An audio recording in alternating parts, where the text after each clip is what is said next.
ఖరాబ్ అయిన ఈ వారం వేయకుంటే కడుపులో పోసుకోమంటానవా ఏంది? అదే మరి ఖరాబ్ అయ్యేంత ఎక్కువ ఎందుకు చేసుకోవాలంటున్నా. ఆ నువ్వు పదాలతోటి పందిరేస్తావు, మాటలతోటి అయితే కోటలే కడతావు. ఉన్న మాట అంటే ఉలుకెక్కువనట.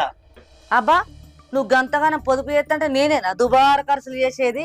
నేను చెప్పేది అదే కదనే, నువ్వే ఎత్తున్నావు అది.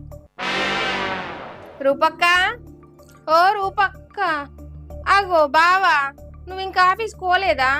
ఆఫీస్కి పోయినావని వచ్చిన మళ్ళా తక్క. సంధ్య ఎట్లా వచ్చినావు కదా, ఎందుకు వచ్చినావు చెప్పరాదు? ఏం లేదు బావా, నువ్వు ఆఫీస్కి పోయినావు అనుకొని వచ్చిన మళ్ళా అత్తది. పర్లేదు, ఎందుకు ఎట్లా వచ్చినావు కదా చెప్పరాదు? అది ఏం లేదు బావా, గింతంత ఉప్పు కోసం వచ్చిన. ఉప్పా అప్పా? అవు బావా, ఇరుగు పొరుగన్నాక గాయంతో సాయం చేసుకోరా ఏంది?